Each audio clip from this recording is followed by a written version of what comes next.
오늘은 찬양에 대한 성경 공부 9번째 시간입니다. 예배와 찬양과 감사의 실제에 대해서 알아보고 다음부터는 조금 더 개념 정리가 되는 대로 구체적인 찬양의 삶에 대해서 다루도록 하겠습니다. 사람은 관계 중심적인 존재입니다. 이 세상에 태어난 어떤 사람도 다른 사람과 관계를 맺지 않고 홀로 살아갈 수는 없습니다. 요즘 대세가 나홀로족이라든지 혼밥족 이런 사람들이 나타나는데 그만큼 사람들이 다른 사람들하고 상호작용을 하지 못하고 외따로 떨어져 있는 그런 삶을 많이 살아가고 있다고 합니다. 그럼에도 불구하고 우리가 부정할 수 없는 것은 그들에게도 부모님과 가족들이 있다는 겁니다. 또 일하러 가면은 직장에는 동료들이 있습니다. 교회에 가면은 같은 교회에 한 지체인 성도들이 기다리고 있습니다. 제 아무리 혼밥족이라고 하지만 가면은 누군가와 관계를 맺으면서 음식을 주문하고 서비스를 제공받고 이런 역할을 나눠 맡음으로 말미암아 이 사회가, 인간 사회가 유지가 되는 겁니다. 우리 가족 안에서도 아버지와 어머니와 또 그 자녀들이 서로 인간관계를 이루면서 살아가고 있습니다. 가정은 관계 중심적인 공동체입니다. 업무 지향적인 공동체가 아닙니다. 물론 부모님이, 아버님이 밖에 나가서 일을 해서 돈을 벌어오고 또 어머님이 가정을 돌보고 살림살이를 맡아서 하시고 이런 일들을 합니다만 이것은 부부 사이의 사랑과 자녀에 대한 사랑 때문에 하는 것이지 이게 어떤 보수를 받고 일을 하는 것은 아닙니다. 근데 만약에 자녀들이 엄마에 대해서 감사하는 마음, 존경하는 마음을 품어야 하는데 엄마를 가정부 취급한다든지 이렇게 하면 가정의 질서가 서지 않습니다. 부모와 자식 간의 관계가 바르게 형성되지 않습니다. 만약에 나이가 많다고 해서 형이 동생을 때리고 또 동생을 부려먹고 그런 식으로만 다룬다면 형제 간의 우애는 발전할 수가 없다는 것입니다. 사춘기 누나가 자기 동생에게 짜증을 부리고 그렇게 대한다면은 남매 간의 애틋한 정은 이루어질 수가 없습니다. 남편과 아내는 사랑으로 만나서 주님 안에서 한 몸이 된 존재입니다. 남편은 돈 벌어오는 기계가 아닙니다. 그 집안에 외따로 떨어진 하숙생이 아닙니다. 아내는 가정부가 아닙니다. 남편과 아내가 인격적으로 만나서 대화를 하고 관계를 맺어 나감에 따라서 가정이 안정이 됩니다. 가정의 질서가 잡힙니다. 화목한 가정을 이룰 수가 있습니다. 사람은 이렇게 관계를 맺고 관계를 중심으로 살아가는 존재인데 이러한 관계에 대한 욕구가 충족되지 않을 때는 삶의 의미와 활력을 잃어버립니다. 그래서 집은 있는데 돌아갈 집은 있는데 돌아갈 가정이 없다는 사람들이 있습니다. 부모님이 계시고 모든 필요한 것을 공급을 받는데 만약에 가족 간의 대화가 서로 소원하다라고 하면은 사람들은 정신적인 만족과 충족을 느끼지 못하고 곁길로 빗나가게 됩니다. 이 인간관계에만 그런 게 아닙니다. 인간관계가 잘 충족된 사람도 마음속에 허전함을 느낄 수가 있습니다. 사람은 좋은 것을 먹고 옷을 입고 편안한 집에서 산다고 해서 모든 욕구가 충족되는 게 아닙니다. 인간적인 정과 또 이 좋은 관계를 형성했다고 해서 그것만이 사람의 전부는 아닙니다. 또 한 가지가 필요하죠. 사람은 영과 혼과 몸으로 된 존재입니다. 그래서 우리 몸이 편안히 쉬고 좋은 것을 먹고 좋은 음악을 듣고 또 몸을 깨끗이 하고 이렇게 하는 것처럼 우리의 혼도 마음속에 평화를 누리고 또 다른 사람과 좋은 관계를 형성하고 이렇게 행복을 추구하면서 살아갑니다. 거기에 더 한 가지, 사람은 영적인 존재이기 때문에 생명의 근원이신 하나님, 영이신 하나님과 관계를 맺고 살아가는 존재입니다. 하나님께서 사람을 만들 때 하나님의 형상대로 만드셨습니다. 하나님의 성품을 따라 만드셨습니다. 인격적인 존재라는 겁니다. 하나님께서 사람을 부려먹기 위한 존재로, 노동자로 만들지도 않았고, 맹목적으로 하나님만을 절대 지지하고 찬양하는 박수부대나 기쁨조로 만들지도 않았습니다. 인격적으로 스스로 하나님을 택할 수도 있고, 말씀에 순종할 수도 있고, 불순종할 수도 있고, 하나님의 말씀을 들을 수도 있고, 마귀의 말에 귀를 기울일 수도 있고, 자유의지를 주셨습니다. 그래서 강제에 의해서나 로봇이나 기계처럼 강제로 프로그래밍 되어가지고 기계적으로 행동하는 게 아니라 자기가 스스로 인격적으로 하나님 앞에 나와서 관계를 맺고 또 하나님을 찬양하고 하나님을 알아가는 그런 삶을 살도록 하셨습니다. 이런 영적인 부분이 만약에 충족되지 않는다면, 하나님과의 영적인 관계가 끊어져 있다면 인간관계의 상실보다 더 큰 상실을 맛보게 될 것입니다. 하나님께서는 인격체이시고 또 인격적인 존재인 사람을 만드셔서 사람과 교제하기를 원하셨습니다. 그 교제를 통해서 하나님께서는 자신의 영광과 진리를 드러내시고, 사람은 하나님과 교제하는 것을 통해서 하나님의 선하고 거룩하신 성품을 보면서 만족을 누리고 또 하나님의 인도와 보호를 경험할 수가 있습니다. 그래서 주님과 교제를 하는 삶은 우리 사람이 창조된 목적이고 또 주님께서 우리를 구원하신 목적이기도 합니다. 우리는 주님과 교제하기를 원합니다. 그래서 날마다 성경 말씀을 읽고 기도하고 주일이면 하나님 앞에 나와서 공적으로 다 같이 연합으로 예배를 드리고 납니다. 그러면서 내가 하나님께 경배드렸다, 또 하나님의 말씀을 듣고 하나님과 교제했다는 것으로 인해서 기쁨을 누립니다. 그런데 우리는 또 다른 한 면을 생각해 봐야 합니다. 우리가 하나님과의 교제를 갈망하는 것 못지않게 하나님께서 이 교제를 원하신다는 겁니다.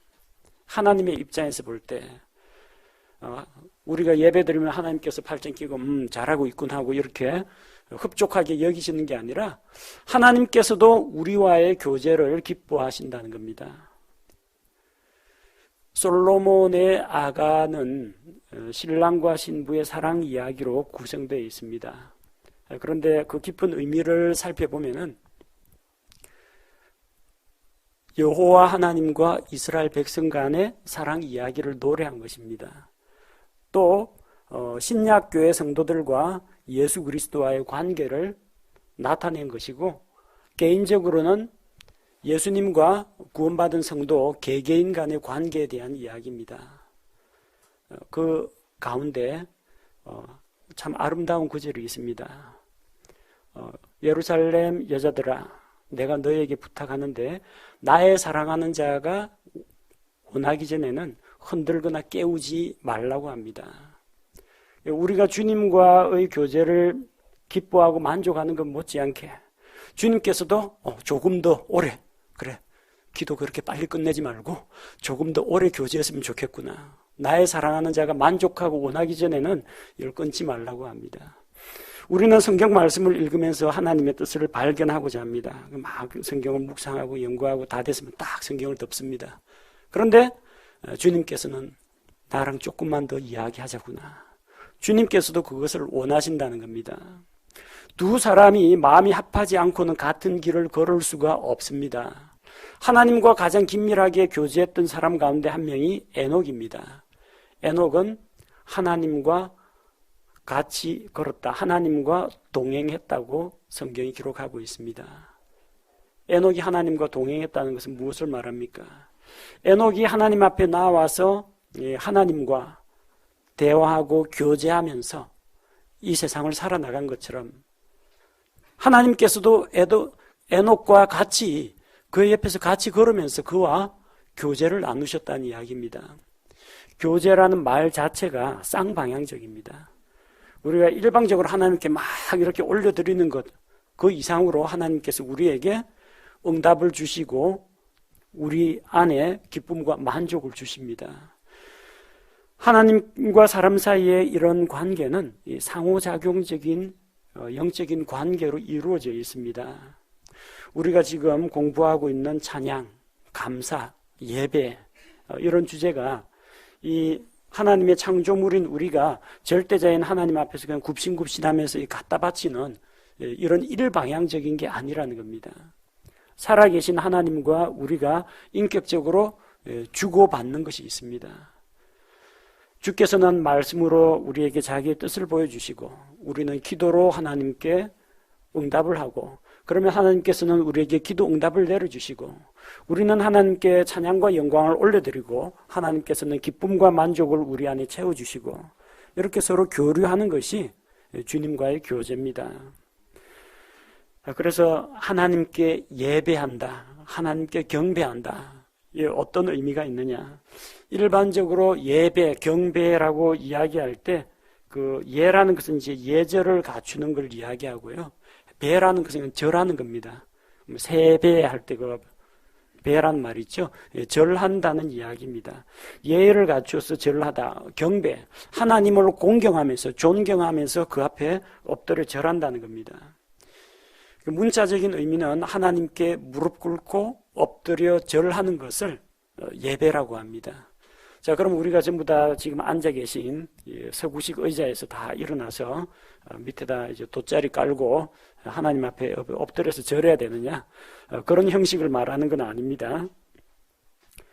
우리 사람의 마음이 하나님 앞에 겸손하게 무릎 꿇지 않으면 제 아무리 하나님 앞에 요 앞에 나오고 무릎 꿇어도 아무런 의미가 없어요. 내 마음이 하나님 앞에 뻣뻣하게 고개 쳐들고 교만한 목으로 있으면은 앞에 나와가지고 엎드려 절을 1000번 한다고 해도 아무런 의미가 없습니다. 우리 마음 중심으로부터 겸손한 태도와 하나님에 대한 존경과 또 엎드려 절하는 이런 낮아진 마음이 갖춰져야 진정한 예배가 됩니다. 시편 95편 6절 7절에서는 예배를 이렇게 설명합니다. 오라 우리가 경배하고 절하며 우리를 만드신 분 창조주죠.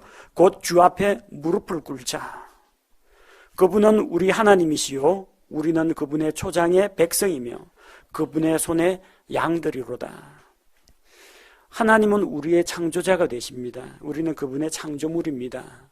하나님은 우리의 왕이 되시고 우리는 그분의 백성입니다. 하나님은 목자가 되시고 우리는 양들입니다.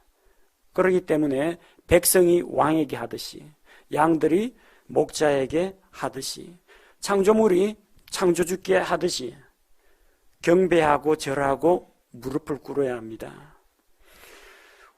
우리는 높은 사람 앞에 가면은 무릎을 꿇고 예의를 표합니다. 엎드려 절하기도 합니다. 이 세상의 왕들에게 예의를 갖추기 위해서 그런 허리를 숙이고 때로는 무릎을 꿇고 때로는 절을 합니다. 그것을 통해서 최고의 존경과 경의를 표하는 것입니다. 그래서 우리는 하나님 앞에 예배를 드릴 때 진정 겸손한 태도로 하나님 앞에 우리 마음이 무릎을 꿇어야 합니다.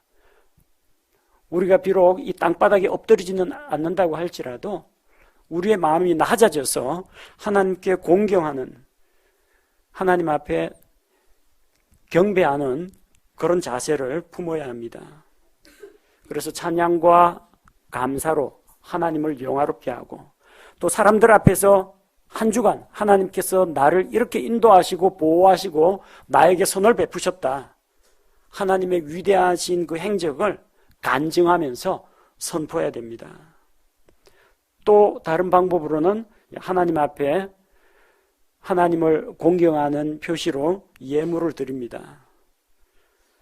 우리가 열심히 수고하여 얻은 재물을 드리는 것도 하나님께서 받으시는 예물이고, 가장 하나님께서 기뻐하시는 최고의 예물은 로마서 12장 1절 2절 말씀처럼 우리 몸을 살아있는 희생물로 하나님 앞에 산제물로 드리는 것입니다. 과거 구약시대에는 짐승을 잡아가지고 희생물을 바쳤습니다. 그걸 불태웠습니다. 근데 그 죽은 짐승은 다시는 살아나지 않습니다. 딱 한 번밖에 못 씁니다. 짐승의 생명이 하나이기 때문에. 그런데 하나님께서는 우리에게 단숨에 순교하라, 너 생명을 내놓아라 하는 것이 아니라 너가 가지고 있는 그 생명이 다하는 그날까지 너의 몸을 살아있는 희생물로 하나님 앞에 들여서 헌신을 하라고 합니다. 이것이 하나님 앞에 우리가 드리는 진정한 예배입니다. 음악으로 노래를 부르며 찬양을 할 수가 있습니다. 찬양 기도로, 간증으로, 복음 선포로 하나님의 이름을 높이고 영화롭게 할 수 있습니다. 그리고 가장 중요한 것은 우리 삶 자체가 하나님께 드리는 예배가 되어야 한다는 겁니다.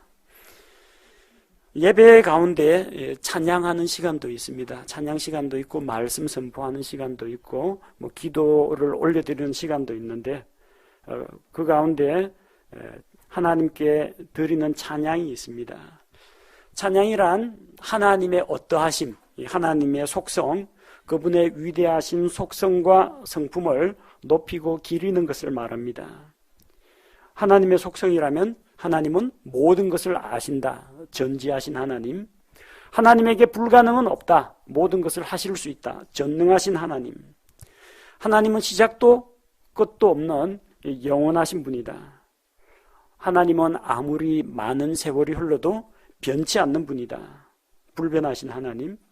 하나님은 안 계신 곳이 없다. 무소부재하신 분이다.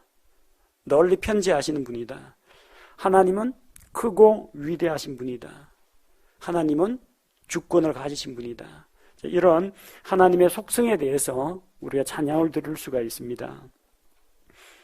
또 하나님의 성품으로 찬양을 드릴 수가 있습니다. 거룩하신 하나님, 의로우신 하나님, 선하신 하나님, 진실하신 하나님, 사랑의 하나님, 은혜의 하나님, 긍휼을 베푸시는 하나님, 오래 참으시는 하나님, 우리에게 친절을 베푸시고 온유하신 하나님, 어저께나 오늘도 영원토록 신실하신 하나님. 여러분 찬송가 가사들을 보면 이런 하나님의 속성과 성품에 대한 이런 찬양들이 참 많이 나옵니다. 사랑의 하나님 찬양도 있고 거룩하신 주, 거룩하신 하나님에 대한 찬양도 있고 그 크신 하나님의 사랑, 그리고 은혜가 풍성하신 하나님은 은혜에 대한 찬양, 전능하신 하나님, 이 하나님의 속성과 성품을 노래하는 것, 이것이 찬양입니다. 어떻게 우리가 하나님을 찬양할 수 있느냐? 첫째는 말로 찬양할 수가 있습니다. 개인적으로 내가 기도하면서 하나님의 이런 속성과 성품을 말로 높여드릴 수가 있습니다. 제가 기도할 때 큰 영광 중에 계신 하나님, 존귀와 권세와 영광을 받으시기에 합당하십니다. 이렇게 하나님을 높여드리는 것이 바로 말로 찬양하는 겁니다. 찬양 기도입니다. 개인적으로 하나님 앞에 기도할 때 이렇게 높여드리는 것을 찬양 기도라고 하고, 사람들 앞에서 하나님께서 나를 이렇게 구원하셨습니다. 구원 간증하는 거나, 이번 한 주간 하나님께서 내 기도에 이렇게 응답해 주셨습니다. 우리 하나님은 정말 크고 놀랍고 사랑이 넘치는 분입니다. 여러분 소모임 시간에 이런 간증을 나눌 때 말로 하나님을 찬양하는 것입니다. 또 여러분 가운데 음악적인 재능이 있거나 그것과 관계없이 마음속으로부터 하나님의 이런 높고 위대하심을 노래하고 싶은 분들이 있을 겁니다. 꼭 악기를 다룰 줄 알고 성악 훈련을 받아야만 찬양을 할 수 있는 것은 아닙니다. 우리 찬송가로, 노래로 흥얼거리며 하나님께 찬양할 수가 있고, 그 가운데 만약에 자기가 피아노라든지 바이올린이라든지 다루는 악기가 있다면 그 악기로 찬양곡을 연주해서 하나님께 찬양 드릴 수가 있습니다. 근데 많은 경우 우리가 일반적으로 찬양하면 어떤 생각이 드느냐? 주로 음악적인 걸 이야기합니다. 근데 반드시 음악만 있는 건 아니고 말로 하는 찬양도 많습니다. 시편에 나와 있는 이런 시들이 거의 대부분 말로 하는 찬양이고 여기에다가 곡조를 붙이면 이 음악적인 찬양이 됩니다. 그리스도인들이 근데 입으로만 뻥긋뻥긋 찬양하는 건 아니죠.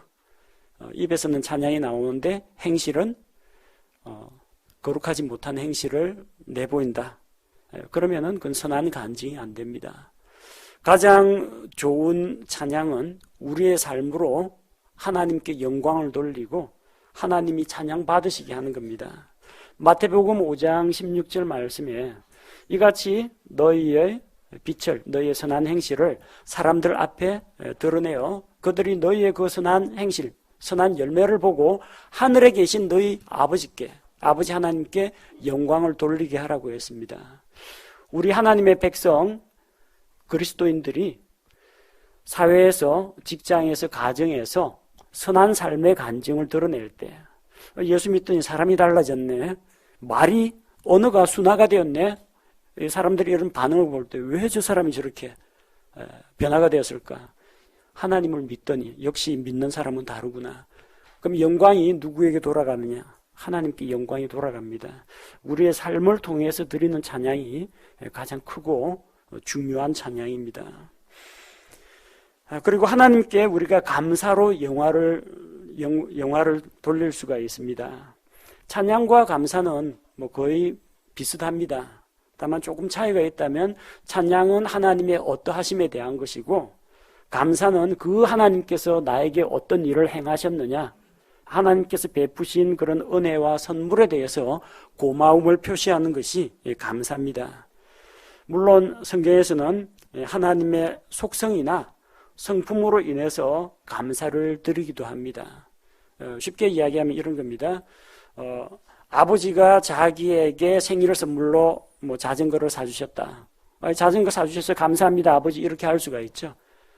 그런데 아버지가 오늘 저녁에 퇴근하면서 아무것도 안 들고 왔는데도 그냥 아버지가 제 아버지인 것으로 인해 감사합니다, 그런 고백해 본 적이 있으세요?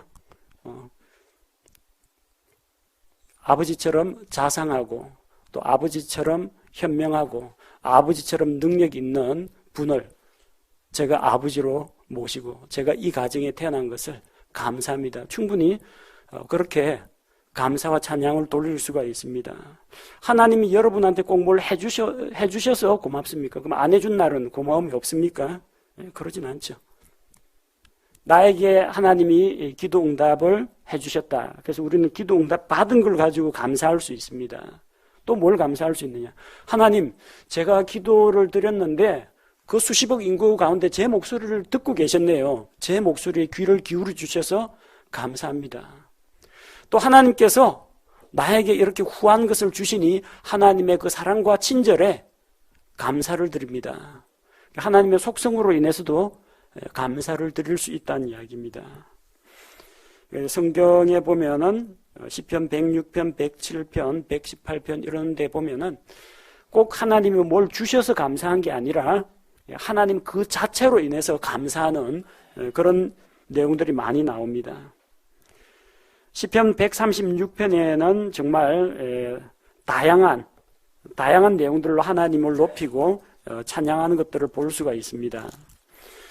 그곳에 기록되어 있는 말씀들을 살펴보면은 하나님께서 세상을 창조하신 것으로 인해서 또 하나님께서 큰 능력을 베푸신 것을 통해서 하나님의 지혜와 그분의 구속하심과 자기 백성을 인도하신 것과 또 대적들로부터 승리하게 하신 것과 광야에서 필요한 것들을 공급하신 것들을 통해서 정말 모든 영역에 대해서 감사하는 내용들이 기록되어 있습니다.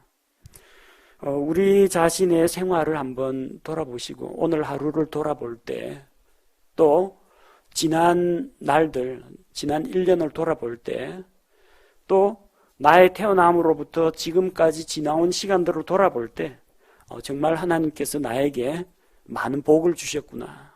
그런 복들을 하나씩 세어보고 감사드릴 수가 있습니다. 이런 감사가 생활화되어 있는 사람은 하나님과의 관계가 아주 좋습니다. 사무적인 관계가 아닙니다. 필요할 때만, 아쉬운 거 기도할 거리 있을 때만 나와가지고 하나님 앞에 나오는 게 아니라, 감사가 몸에 배어 있는 사람은 하나님과 관계가 좋습니다. 하나님하고 관계가 좋은 것은 그 사람이 하나님의 특별한 보호와 관심과 사랑을 받고 있다는 겁니다. 그리고 그런 사람은 기도 응답도 잘 받고 영적 전쟁에서 승리하는 삶도 더 잘 살게 되고, 하나님하고 관계가 좋은 사람은 성경 말씀을 읽어도 깨달음이 또 남다릅니다. 그래서 우리가 찬양과 감사가 우리 삶의 일부가 되어야 합니다. 예배의 일부일 뿐만 아니라 우리 삶의 일부가 되어야 합니다. 어떻게 감사하겠습니까? 가장 일반적인 것은 말로 감사하는 것입니다. 여러분, 누가 무거운 짐을 잠깐 들어주면 아유 고맙습니다, 그렇게 말로 인사를 하죠. 그 자리에서 지갑 꺼내가 뭐 돈 주고 그러진 않죠. 일단 말로 감사를 표할 수가 있습니다. 하나님 앞에서 내가 하나님으로부터 기도 응답을 받았다, 선물을 받았다, 혹은 최근에 받은 게 없지만 가만히 생각해 보니까 하나님께서 나에게 베풀어 주신 것, 허락하신 것이 너무나 많아요. 그래서 뒤늦게 깨닫고 하나님께 감사드릴 수가 있습니다. 하나님의 선하심과 그분의 긍휼과 공급하시는 손길과 그분의 인도에 대해서, 또 나를 지금까지 훈련시키고 다루어서 지금 이 자리까지 오게 하신 것에 대해서 감사드릴 수가 있습니다. 개인적으로 감사 기도를 드리기도 하고, 또 다른 사람들 앞에서 이렇게 하나님께서 베풀어 주신 것들에 대해서 함께 나눌 때 말로 감사를 드리며 하나님을 영화롭게 하는 것입니다. 또 말로만이 아니라 감사하는 마음으로 하나님께 예물을 드리는 것도 감사를 표현하는 방법입니다. 자, 마음 가는 곳에는 원래 내 마음 있는 곳에는 내 재물도 있다고 했습니다. 내가 하나님께 대해서 감사하는 마음이 있으면요, 그게 말로 나타나고 행동으로 나타납니다. 하나님께 예물을 드리는 것도 한 방법입니다. 또 하나님께서 나에게 해주신 일이 너무 고마워가지고 이제는 제가 주님을 위해서 헌신하겠습니다. 복음의 증인이 되겠습니다. 혹은 하나님께서 나한테 베푸신 만큼 내가 갚을 능력은 없고 다른 성도들에게 내가 친절을 베풀고 이 하나님께서 주신 이 복과 선물을 함께 그들과 나누겠습니다. 이 섬김의 삶과 헌신을 통해서도 감사를 표현할 수가 있습니다. 어떤 방식으로 여러분이 그것을 표현하든지 그것은 여러분이 각자 자기가 처한 상황과 자기의 필요에 맞게 적용을 하시기 바랍니다. 다만 가장 중요한 것은 하나님 앞에 우리가 경배를 드릴 때 가장 그 경배 가운데 가장 중요한 핵심 두 가지는 찬양과 감사라는 겁니다. 찬양과 감사, 말로, 기도로, 또 행동으로, 음악으로 어떤 방법을 사용하든지 감사와 찬양이 넘치는 예배, 감사와 찬양이 있는 그런 삶을 살 때 이 하나님하고 우리 관계가 좋아집니다. 그래서 내 마음속에 영적인 갈증이나 공허함이 사라집니다. 가진 것은 없지만 기쁨과 웃음과 감격이 넘치는 그런 복된 신앙생활을 할 수가 있습니다. 우리의 삶이 시편에 기록된 믿음의 사람들처럼 하나님으로 인해서 기뻐 즐거워하고 하나님으로 인해서 감사하고 만족하는 삶이 되기를 원합니다.